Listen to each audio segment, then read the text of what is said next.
Merdeka Mengajar. Perkenalkan, nama saya Dewi Santi Hotnasari Nababan. Saya merupakan calon guru penggerak Angkatan 10 SMA Negeri 1 STM Hilir, Kabupaten Deli Serdang, Provinsi Sumatera Utara. Di sini saya akan melakukan tugas aksi nyata modul 1-4 budaya positif, yaitu saya akan mendesiminasikan budaya positif ke rekan-rekan sesama guru di SMA Negeri 1 STM Hilir dengan fasilitator Bapak Sandro Tobing dan PP Ibu Maisara. Selamat menikmati. Baik, selamat pagi Bapak Ibu hebat dimanapun berada. Terima kasih sudah bergabung bersama saya di kegiatan diseminasi budaya positif untuk menyelesaikan tugas aksi nyata modul 1-4. Saya Dewi Santi Hotnasari Nababan, CGP Angkatan 10 SMA Negeri 1 STM Hilir, Kabupaten Deli Serdang, Provinsi Sumatera Utara. Untuk memulai kegiatan kita pada pagi hari ini, pagi menjelang siang, ada baiknya kita berdoa dulu. Untuk kali ini, doa akan dibawakan oleh Ibu Erika. Kepada Ibu Erika kami persilahkan waktunya, Bu.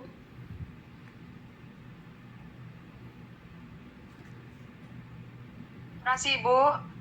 Sebelum kita memulai kita, ada baiknya rekan-rekan kepercayaan kita masing-masing, izinkan saya memimpin dengan agama Kristen.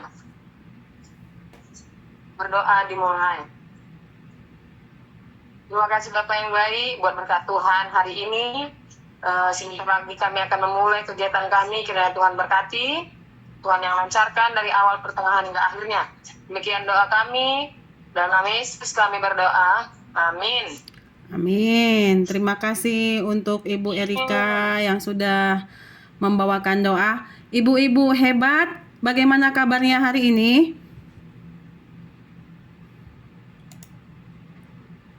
Luar biasa, Bu. Luar biasa. Luar biasa ya. Baik, di tengah-tengah kesibukan Bapak Ibu dalam hal mengoreksi lembar jawaban dan membuat nilai, maaf jika saya mengganggu waktu Ibu, tapi ini merupakan tugas saya sebagai CGP untuk mendiseminasikan apa yang saya pelajari mengenai budaya positif ke ibu-ibu yang ada di SMA Negeri 1 STM Hilir. Baik, kita akan masuk. Saya akan share screen.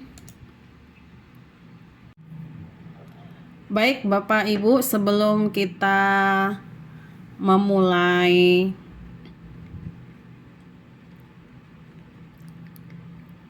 kegiatan kita mengenai budaya positif, di sini saya hanya ingin pertama sekali membagikan kepada Bapak Ibu bagaimana filosofi pemikiran dari Ki Hajar Dewantara.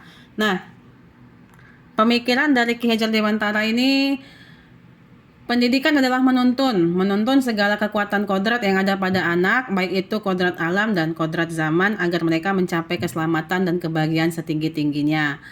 Jadi kita dalam mendidik anak-anak itu harus melihat mereka itu berada pada zaman yang mana. Apakah mereka generasi X, generasi Y, generasi Z, atau generasi yang sekarang terbaru ya, Alpha. Kalau menurut saya kita sekarang mendidik anak yang pada generasi Alpha. Jadi di generasi Alpha itu mereka sudah sibuk dengan teknologi yang tinggi. Jadi kita harus mengikuti cara pendidik mereka dengan menggunakan teknologi-teknologi yang ada.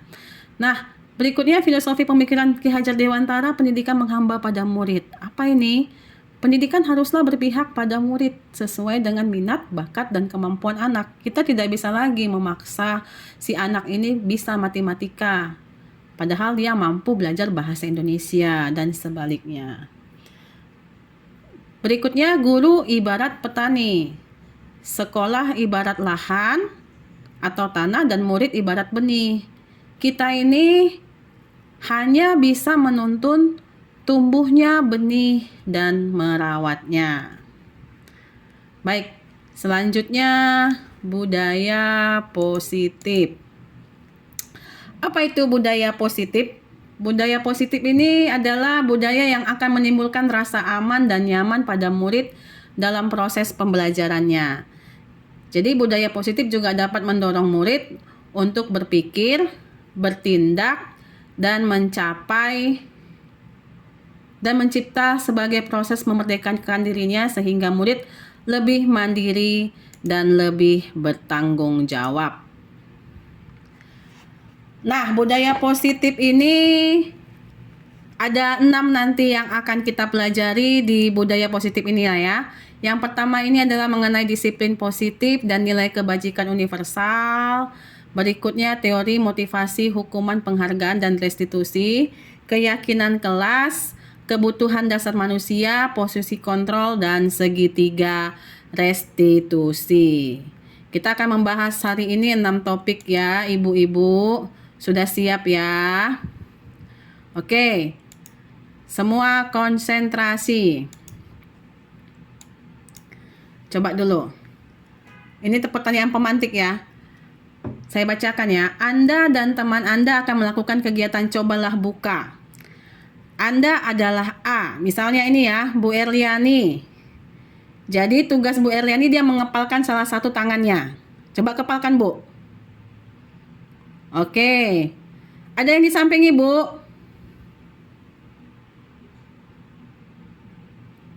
Nah. Kosong. Misalnya, Bu Maria. Ibu kan menjaga kekepalan tangan Ibu. Jadi Bu Maria mencoba segala cara untuk membuka kepalan tangan Bu Erliani. Bisa membujuk, bisa menghardik, bisa mengintimidasi, bisa memarahi, bisa menggoda, menggelitik, bahkan menawari uang. Jika Ibu Erliani bersedia membuka kepalan tangannya. Nah, kalau Ibu Erliani misalnya mengepal tangannya dipujuk sama Bu Maria, Ibu mau nggak membukanya?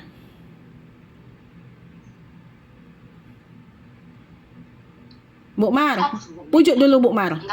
Hah? Oh ini misalnya saya lah. Bu Erliani buka dong kepalan tangannya, saya minta tolong. Buka dong Bu. Boleh tidak saya melihatnya? Tidak mau. Bu, nanti kalau Ibu mau buka, saya kasih deh Ibu nenas.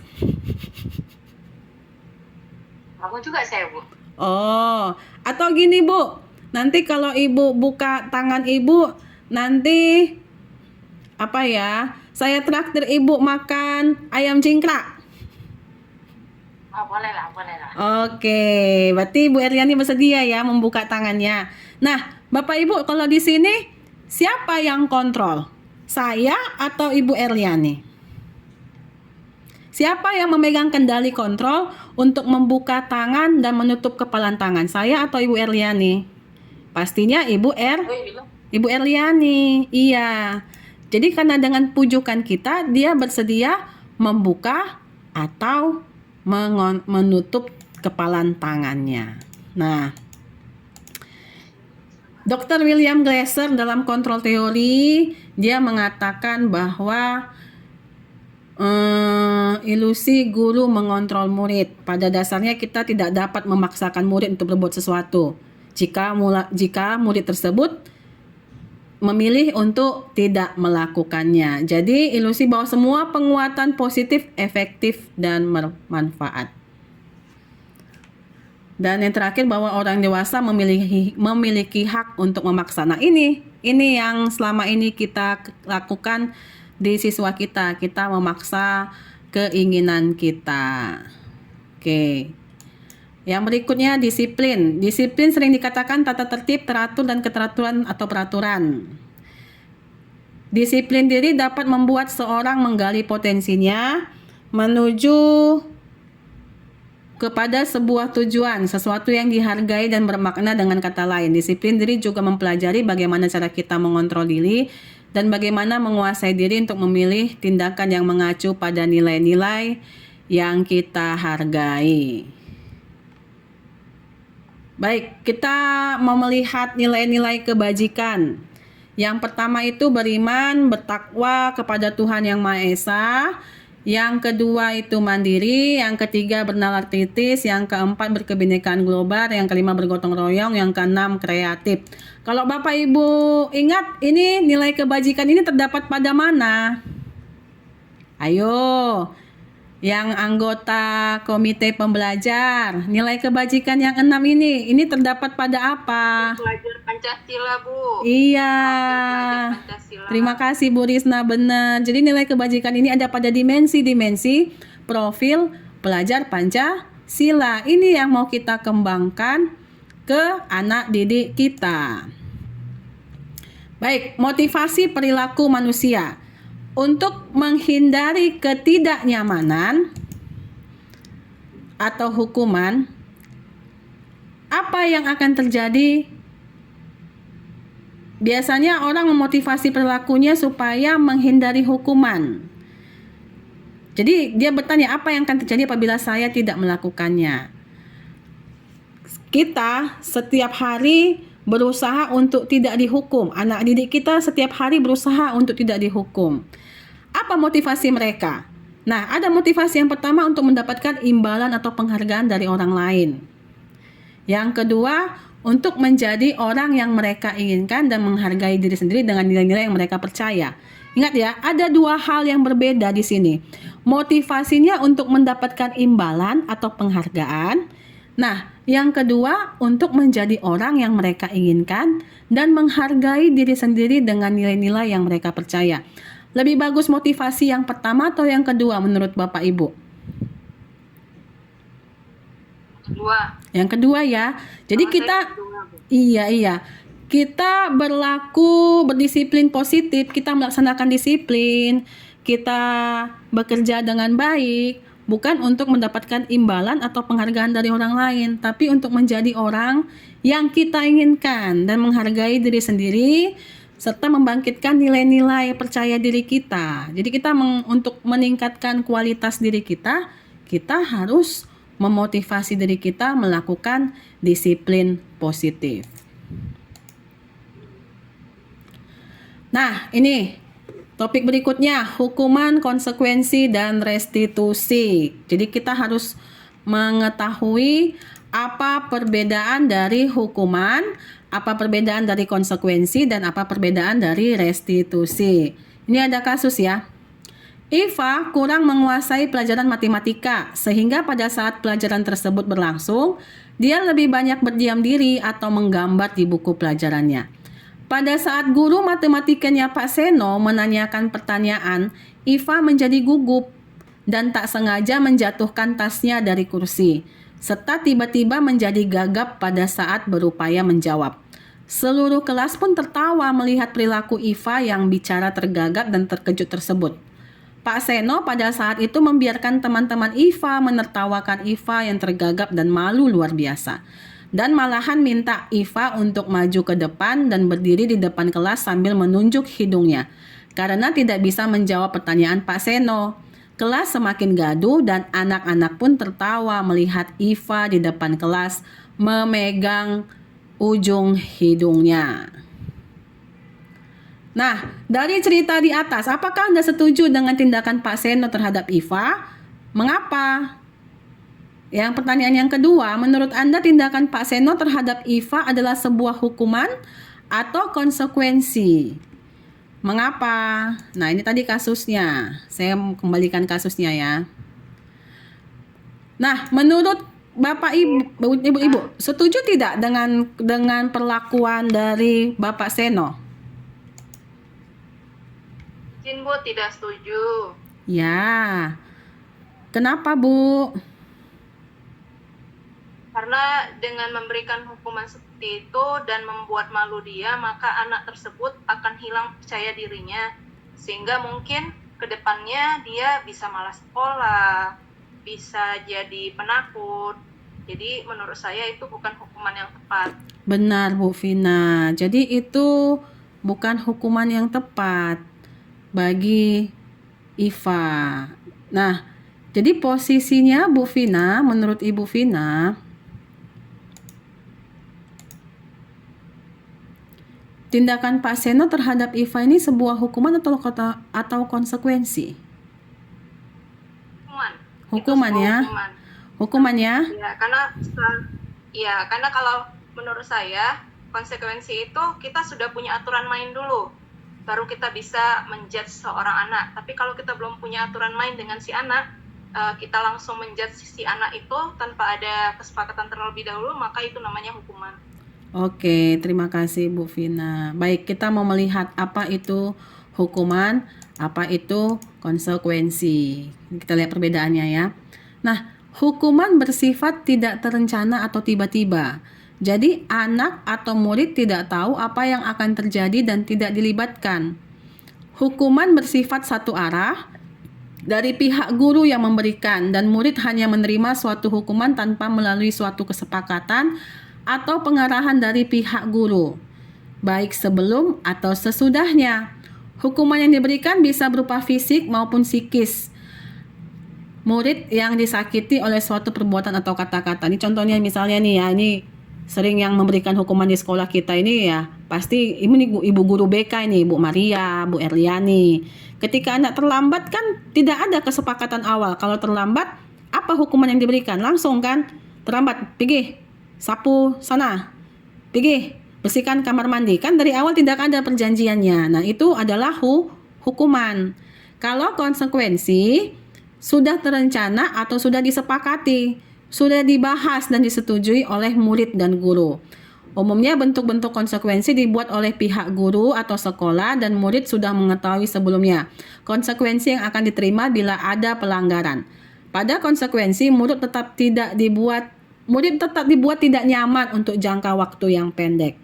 Nah, hukuman itu dia bersifat satu arah, sementara konsekuensi bersifat dua arah, tetapi tetap membuat anak merasa tidak nyaman, ya kan? Contohnya, konsekuensi. Ada kesepakatan kelas gini, misalnya, kalau tidak mengerjakan PR ke depan, suruh pompa 3 jam, itu konsekuensi, tapi sudah dikatakan sebelumnya. Atau mungkin dalam pelajaran olahraga ya, kita tahu Bapak Edi bilang begini, kalau tidak bawa baju olahraga, itu kan kayak sepertinya kesepakatannya sudah dibuat itu di awal mereka sebelum belajar olahraga. Kalau tidak bawa baju olahraga, silahkan keliling lapangan. Nah, itu merupakan konsekuensi kesepakatan yang sudah dibuat, tetapi tetap membuat anak tidak nyaman untuk jangka waktu yang pendek. Jadi Bapak Ibu paham ya mengenai perbedaan antara hukuman dan konsekuensi. Oke, dan yang berikutnya ini lagi ngetren ini. Kalau nggak salah di PMM kita pilih restitusi topiknya ya. Apa ini restitusi? Restitusi ini adalah proses menciptakan kondisi bagi murid untuk memperbaiki kesalahan mereka, sehingga mereka bisa kembali pada kelompok mereka dengan karakter yang lebih kuat. Restitusi juga merupakan proses kolaboratif yang mengajarkan murid untuk mencari solusi untuk masalah mereka dan membantu murid berpikir tentang orang seperti apa yang mereka inginkan dan bagaimana mereka harus memperlakukan orang lain. Nah, di dalam restitusi ada penghargaan. Nah, ini ya studi kasusnya. Ibu Anas, guru kelas 2 SD mendapatkan masalah. Murid-muridnya tidak bisa tertib berdiri antri di depan pintu kelas dan selalu berebutan masuk ke dalam kelas setelah jam istirahat usai. Ini tentunya sangat mengganggu proses pembelajaran di mana kelas tidak dapat mulai tepat waktu karena Ibu Anas sibuk menenangkan murid-muridnya untuk waktu yang cukup lama. Akhirnya Bu Anas berpikir cepat dan mengandalkan stiker bintang. Setiap murid-muridnya akan masuk kelas usai jam istirahat. Bu Anas akan mengiming-imingi murid-muridnya dengan stiker bintang. Siapa yang dapat berdiri lurus dan berbaris rapi, antri di depan pintu dapat bintang dari Bu Anas. Sebagian besar murid-muridnya menyambut tantangan tersebut dan langsung berdiri rapi di depan pintu agar mendapatkan stiker bintang. Hal ini terus dilakukan Bu Anas selama beberapa minggu karena cukup berhasil membuat murid-muridnya berdiri rapi, antri di depan pintu. Sampai pada suatu saat Bu Anas sakit dan terpaksa digantikan Pak Heru. Pak Heru tidak mengetahui tentang stiker bintang dan benar saja pada saat mau masuk ke kelas, usai jam istirahat, murid-murid kelas 2 kembali berebutan masuk ke kelas.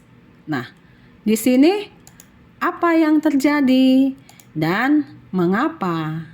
Nah, jadi berdasarkan teori motivasi yang telah kita bahas tadi, kira-kira motivasi murid kelas 2 untuk bersedia berdiri antri sebelum masuk kelas itu apa? Apakah hukuman? Tunggu ya. Konsekuensi atau restitusi? Menurut Bapak Ibu ini apa? Hukuman, konsekuensi, atau restitusi murid-murid dari Ibu Anas? Hukuman ini adalah hukuman ini kan adalah dia diberikan satu arah.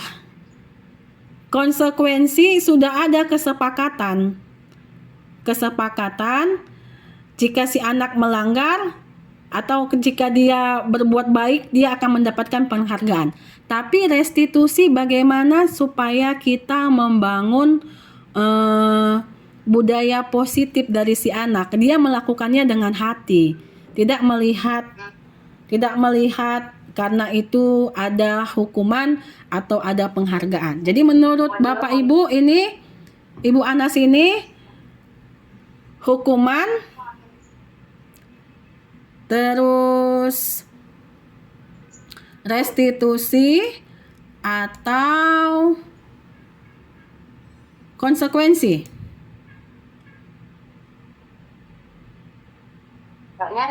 Kayaknya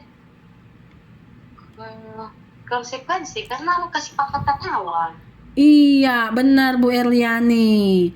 Jadi ini merupakan konsekuensi sehingga ketika Ibu Anas sakit, mereka nggak melakukan hal itu lagi. Iya. Nah, kita melihat apa pengaruh jangka pendek dan jangka panjangnya. Nah, tadi itu kan penghargaan ya. Penghargaan efektif jika kita menginginkan seseorang melakukan sesuatu yang kita inginkan dalam jangka waktu yang pendek. Jika kita menggunakan penghargaan lagi dan lagi, maka orang tersebut akan bergantung pada penghargaan yang diberikan, serta kehilangan motivasi dari dalam. Jika kita mendapatkan penghargaan untuk melakukan sesuatu yang baik, maka selain kita senantiasa berharap untuk mendapatkan penghargaan tersebut lagi, kita pun menjadi tidak menyadari tindakan baik yang kita lakukan. Jadi, kalau bahasa kita sehari-hari seperti nggak ikhlas gitu. Kita melakukan sesuatu karena ada umpan baliknya, ada timbal baliknya sama kita. Oke, kita lanjut ya Bapak Ibu ya. Di sini udah mulai paham ya perbedaan antara hukuman, konsekuensi, dan restitusi ya. Berarti gini, hukuman dengan konsekuensi udah bisa lah ya. Nah, baik. Nah, pengaruh yang tidak efektifnya ini, jika saya mengharapkan suatu penghargaan dan tidak mendapatkannya, maka saya akan kecewa dan berkecil hati. Serta kemungkinan lain kali saya tidak akan berusaha sekeras sebelumnya. Jika kita memberikan seseorang suatu penghargaan untuk melakukan sesuatu, maka kita harus terus-menerus memberikan penghargaan itu jika kita ingin orang tersebut meneruskan perilaku yang kita inginkan. Orang yang berusaha berhenti merokok atau orang yang berusaha diet menguruskan badan, bila diberikan penghargaan hampir pasti tidak berhasil. Benar tidak ini ya? Yang lagi diet? Sepertinya benar ya. Baik, penghargaan ini bisa merusak hubungan. Ketika seseorang diberi penghargaan atau dipuji di depan orang banyak, maka yang lain akan merasa iri. Dan sebagian dari mereka akan tidak menyukai orang yang diberikan penghargaan tersebut. Jika seorang guru sering memberikan penghargaan kepada murid-muridnya, besar kemungkinan murid-muridnya termotivasi hanya untuk menyenangkan gurunya. Jadi mereka tidak akan bersikap jujur kepada guru tersebut. Oke, yang selanjutnya penghargaan ini bisa mematikan kreativitas. Murid-murid diminta berpikir mengenai hadiah atau penghargaan yang bisa mereka dapatkan bila berhasil menulis sebuah puisi. Kreativitas kelompok murid-murid ini menjadi berkurang dibandingkan dengan yang tidak diberitahukan tentang hadiah yang bisa mereka terima. Jadi penghargaan ini menghukum.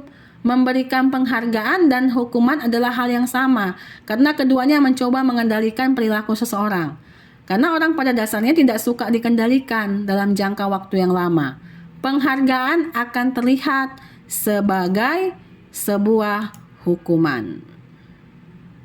Baik, yang berikutnya kita belajar mengenai keyakinan kelas. Mengapa keyakinan kelas ini? Kenapa bahasannya keyakinan kelas? Kenapa tidak peraturan kelas saja? Nah, mengapa kita memiliki peraturan tentang penggunaan helm pada saat mengendarai kendaraan roda 2 motor? Mengapa kita memiliki peraturan tentang penggunaan masker dan mencuci tangan setiap saat? Menurut Bapak Ibu, seandainya peraturan ini tidak dibuat, apakah Bapak Ibu masih menggunakan helm atau masih menggunakan masker? Jawab dalam hati masing-masing ya Bapak Ibu. Baik. Nilai-nilai keselamatan atau kesehatan inilah yang kita yakini sebagai nilai-nilai kebajikan yang universal. Seseorang akan lebih tergerak dan bersemangat untuk menjalankan keyakinannya daripada hanya sekedar mengikuti serangkaian peraturan tertulis tanpa makna. Murid-murid pun demikian. Mereka perlu mendengarkan dan memahami arti sesungguhnya tentang peraturan-peraturan yang diberikan. Apa nilai-nilai kebajikan di balik peraturan tersebut? Apa tujuan utamanya? Dan menjadi tidak tertarik atau takut sehingga hanya sekedar mengikuti serangkaian peraturan-peraturan yang mengatur mereka tanpa memahami tujuan mulianya. Jadi tips membuat keyakinan kelas. Kalau peraturan kelas ya Bu, kalau peraturan kelas itu biasanya kan ada satu arah. Ini keyakinan kelas ini dari dua arah, antara guru dan murid. Keyakinan kelas bersifat lebih abstrak daripada peraturan yang lebih rinci dan konkret. Keyakinan kelas berupa pernyataan-pernyataan universal. Pernyataan keyakinan kelas nantiasa dibuat dalam bentuk positif. Keyakinan kelas hendaknya tidak terlalu banyak sehingga mudah diingat dan dipahami oleh semua warga kelas. Keyakinan kelas sebaiknya sesuatu yang dapat diterapkan di lingkungan tersebut. Semua warga kelas hendaknya ikut berkontribusi dalam pembuatan keyakinan kelas lewat kegiatan curah pendapat. Bersedia meninjau kembali keyakinan kelas dari waktu ke waktu. Saya rasa mengenai keyakinan kelas Bapak Ibu pasti sudah paham karena rata-ratanya semua lulusan PPG ini. Kita lanjut ya. Baik, kita lanjut ke 5 kebutuhan dasar manusia. Ada 5 kebutuhan dasar manusia: kebutuhan bertahan hidup, kasih sayang dan penerimaan, kebebasan, kesenangan, dan penugasan. Seorang murid yang tidak begitu berhasil secara akademik mungkin kebutuhannya akan penguasaan tidak terpenuhi di sekolah.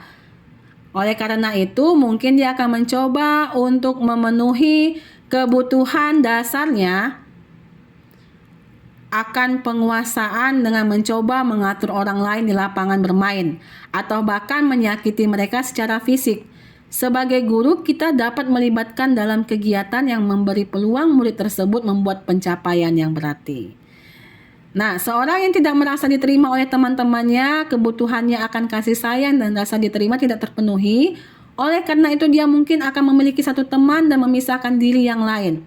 Sebagai guru, kita bisa membangun hubungan yang bisa membangun kepercayaan dan keintiman dengan anak ini.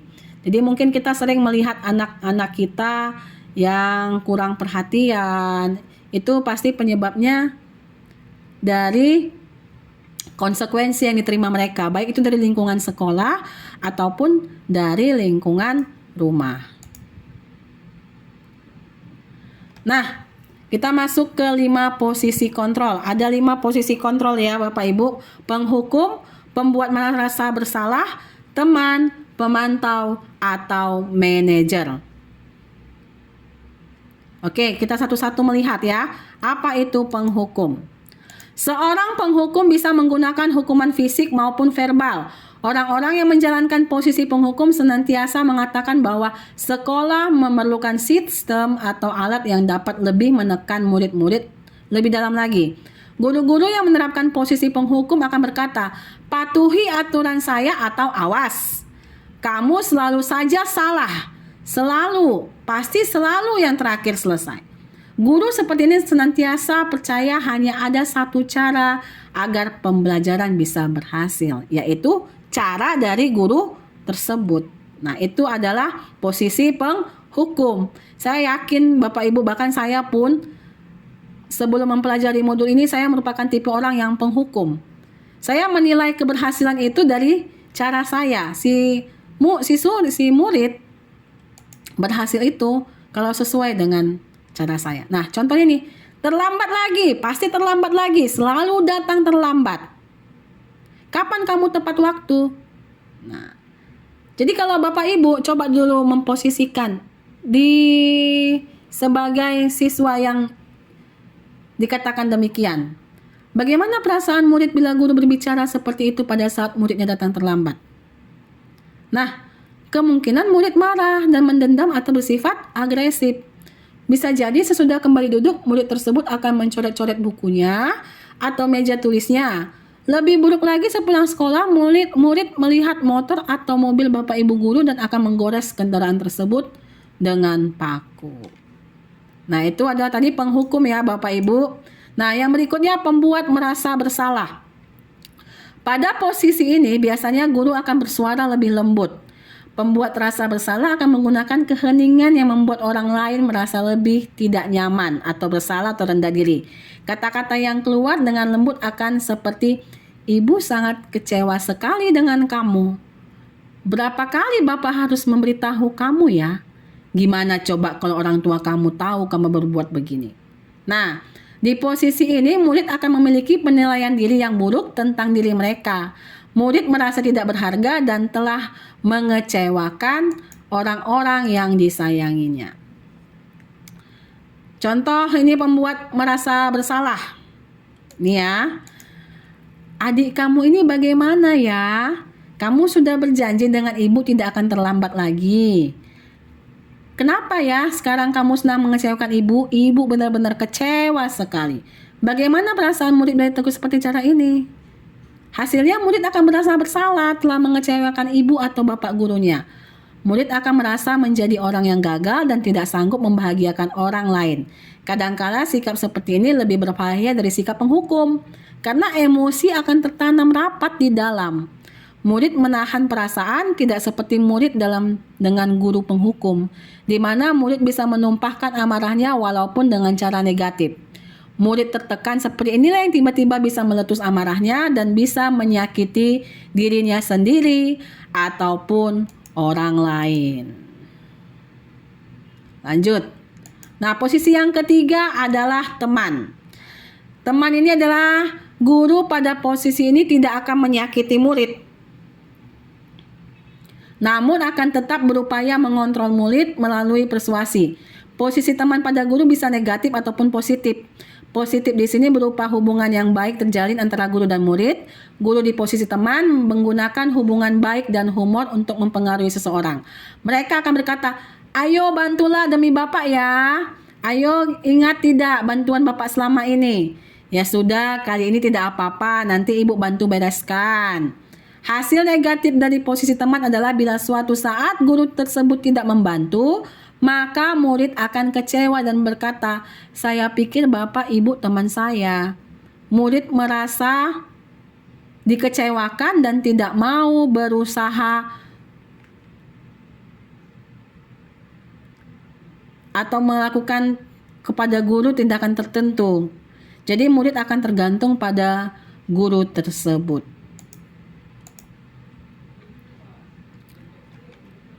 Ini contohnya ya. "Adi, ayolah, Bagaimana sih kamu? Kemarin kamu sudah janji kepada Bapak bukan? Kenapa terlambat lagi? Ya sudah, tidak apa-apa, duduk dulu sana, nanti Bapak Guru bantu kamu ini. Hasilnya, murid akan merasa senang dan akrab dengan guru. Ini termasuk dampak yang positif. Hanya saja di sisi negatif, murid menjadi tergantung pada guru tersebut. Bila ada masalah dan merasa bisa mengandalkan guru tersebut untuk membantunya. Akibat lain dari posisi teman, Adi hanya akan berbuat sesuatu bila yang menyuruh adalah guru tersebut. Ingat ya, poinnya dia akan melakukan sesuatu kalau guru tersebut yang menyuruh. Dan belum tentu berlaku yang sama dengan guru ataupun orang lain. Pemantau. Ini satu lagi posisinya. Memantau berarti mengawasi. Pada saat kita mengawasi, kita bertanggung jawab atas perilaku orang-orang yang kita awasi. Posisi pemantau berdasarkan pada peraturan dan konsekuensi dengan menggunakan sanksi. Kita dapat memisahkan hubungan pribadi kita dengan murid sebagai seorang yang menjalankan posisi. Peraturannya apa? Apa yang telah kamu lakukan? Sanksi atau konsekuensinya apa? Nah, ini pemantau ini sangat mengandalkan penghitungan catatan data yang digunakan sebagai bukti atau perilaku seseorang. Posisi ini menggunakan stiker, slip catatan, daftar dosa, dan sebagainya. Ini contohnya ya. Adi, tahukah kamu jam berapa kita mulai? Tahu Pak, kamu terlambat 15 menit. Apakah kamu sudah mengerti konsekuensi yang dilakukan bila terlambat? Paham Pak? Ya benar. Nanti pada saat jam istirahat kamu harus tinggal di kelas. Ini pemantau. Nah, yang berikutnya manajer. Oke Bapak Ibu. Manajer adalah posisi di mana guru berbuat sesuatu bersama dengan murid, mempersilahkan murid bertanggung jawab perilakunya, mendukung murid agar dapat menemukan solusi atas permasalahannya sendiri. Seorang manajer telah memiliki keterampilan di posisi teman maupun pemantau, dan dengan demikian bisa jadi di waktu-waktu tertentu kembali kepada kedua posisi tersebut bila diperlukan. Namun bila kita menginginkan murid kita menjadi manusia yang merdeka, mandiri dan bertanggung jawab, maka kita perlu mengacu kepada restitusi yang dapat menjadikan murid kita seorang manajer bagi dirinya sendiri. Di manajer, murid diajak untuk menganalisis kebutuhan dirinya maupun kebutuhan orang lain. Di sini penekanan bukan kepada kemampuan membuat konsekuensi, namun dapat berkolaborasi dengan murid bagaimana memperbaiki kesalahan yang ada. Jadi ini contohnya ya, seorang manajer akan berkata, apa yang kita yakini? Ini kan kembali ke keyakinan kelas. Apakah kamu meyakininya? Jika kamu meyakininya, apakah kamu bersedia memperbaikinya? Jika kamu memperbaikinya, hal ini menunjukkan apa tentang dirimu? Apa rencana kamu untuk memperbaiki hal ini? Nah, pada posisi manajer, maka suara guru sebaiknya tulus, tidak perlu marah, tidak perlu meninggikan suara, apalagi menunjuk-nunjuk jari ke murid, berkaca pinggang atau bersikap seolah-olah menyesal tanpa sedih. Sekali akan perbuatan murid ataupun bersenda gurau bertempatkan diri sebagai teman murid. Jadi fokusnya ada pada murid, bukan untuk membahagiakan guru atau orang tua. Murid sudah mengetahui adanya suatu masalah jika sesuatu perlu terjadi. Nah, yang berikutnya segitiga restitusi. Apa ini? Suatu proses dialog yang dijalankan guru atau orang tua agar dapat menghasilkan murid yang mandiri dan bertanggung jawab. Yang pertama adalah menstabilkan identitas. Apa ini? Contohnya berbuat salah itu tidak apa-apa. Tidak ada manusia yang sempurna. Saya juga pernah melakukan kesalahan tersebut. Nah, inilah dia. Dia bertujuan untuk mengubah identitas anak dari orang yang gagal karena melakukan kesalahan menjadi orang yang sukses. Yang kedua, validasi tindakan yang salah. Apa ini? Setiap tindakan yang kita lakukan dengan satu tujuan memenuhi kebutuhan dasar. Kalau kita memahami kebutuhan dasar apa yang mendasari sebuah tindakan, kita akan bisa menemukan cara yang efektif untuk memenuhi kebutuhan tersebut. Contohnya, padahal kamu bisa ya melakukan yang lebih buruk dari ini ya. Kamu pasti punya alasan mengapa kamu melakukan hal itu. Kamu patut bangga pada dirimu sendiri karena kamu telah melindungi sesuatu yang penting bagimu. Nah, ini kalimat dengan tujuan mendasar.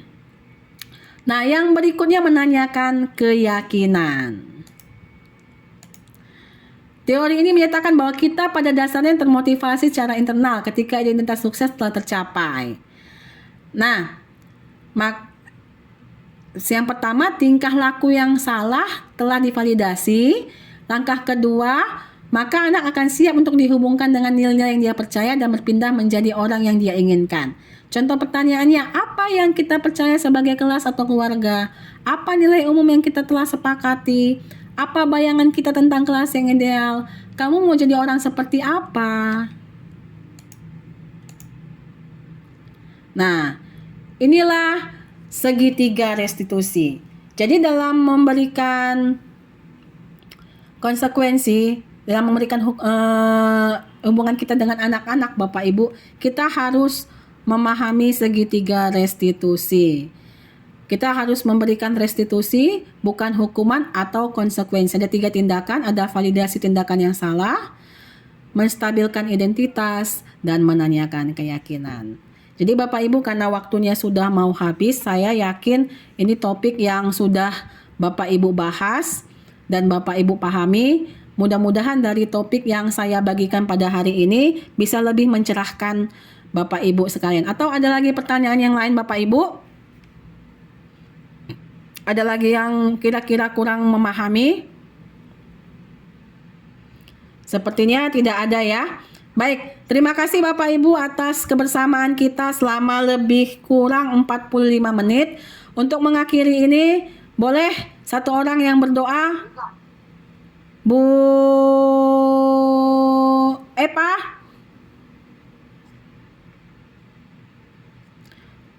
Atau lebih cepat aja, lebih cepat. Kayaknya Bu Epa lagi ini. Bu Winda minta tolong berdoa, Bu Winda. Kita tutup dengan doa.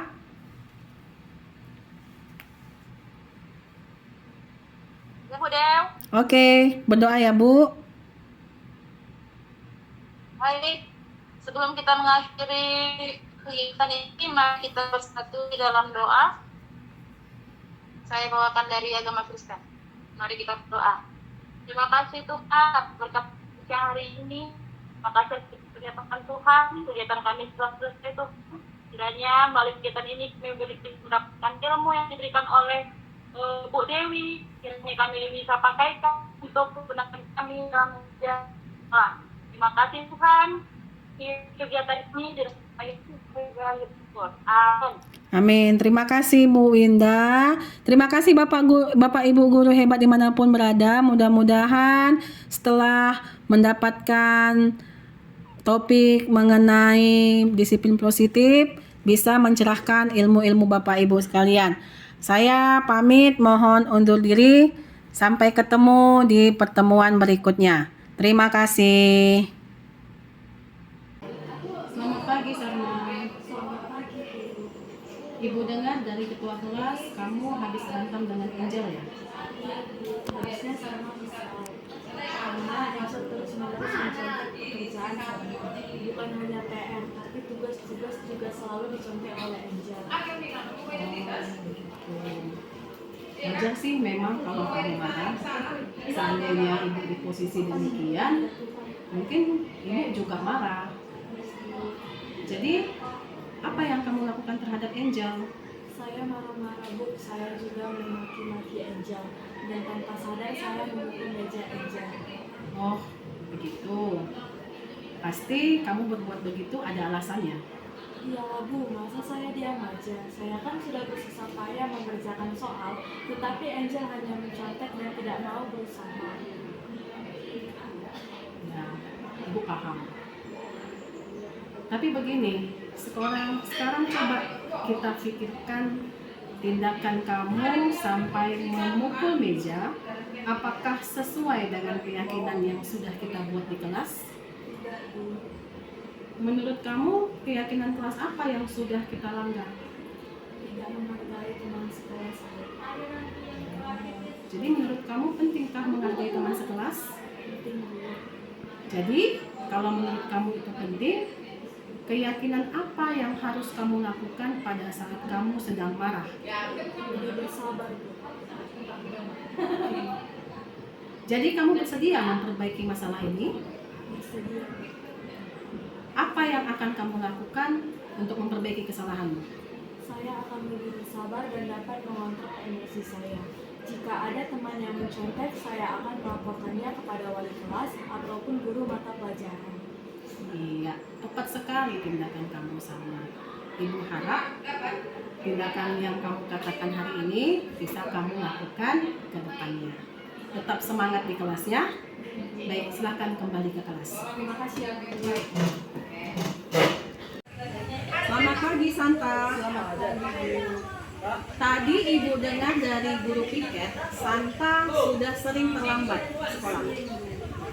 Wah, dalam seminggu ini, Santa ingatlah berapa kali Santa sudah terlambat? Sudah lebih dari 5 kali Bu. Menurut kamu, sering terlambat itu sebuah kesalahan atau tidak? Baik, Santa, berbuat kesalahan itu wajar. Setiap orang pasti pernah berbuat kesalahan. Yang terpenting kita belajar dari kesalahan tersebut supaya kita tidak melakukannya lagi. Setuju? Setuju. Kita akan cari solusinya bersama kenapa Santa sering terlambat ya. Santa sering datang terlambat pasti punya alasan. Kenapa? Kalau boleh ibu tahu. Karena saya sering bangun terlambat Bu, dan alasan saya bangun terlambat itu karena saya sering begadang. Kamu tahu keyakinan kelas yang sudah kita sepakati? Tahu Bu. Kalau datang terlambat ke sekolah, apakah sesuai dengan keyakinan kelas kita? Tidak Bu.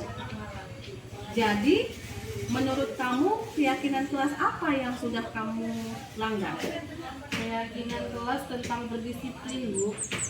Menurut kamu disiplin itu penting tidak? Penting Bu. Itu bisa membuat saya tidak terlambat dan saya bisa menjadi seseorang yang lebih menghargai waktu. Betul. Menghargai waktu itu sangatlah penting dan sangat bermanfaat untuk kita. Jadi kita dapat menghargai orang-orang yang ada di sekitar kita, pekerjaan menjadi tidak menumpuk, dan kita juga dapat mengambil rasa kepedulian. Saya sangat menyesal sudah sering terlambat Bu. Saya meminta maaf. Bagus. Sikap itu sangat baik dengan cara meminta maaf. Menurut kamu, apa yang akan kamu lakukan untuk tidak terlambat ke sekolah lagi? Saya akan tidak begadang lagi dan saya akan memasang alarm lebih awal supaya saya bisa bangun pagi-pagi Bu. Aduh, bagus sekali. Jadi, kamu sudah menemukan solusinya. Dan ibu akan bekerja sama dengan orang tua kamu. Bagaimana orang tua kamu di rumah bisa mendukung kamu supaya tidak terlambat lagi ke sekolah. Baik, sekarang kamu sudah bisa kembali ke kelas kamu ya. Oke, semangat belajar ya anakku. Demikianlah aksi nyata yang sudah saya lakukan di SMA Negeri 1 STM Hilir. Semoga menginspirasi Bapak Ibu dimanapun kalian berada. Salam Guru Penggerak. Tergerak, bergerak, menggerakkan.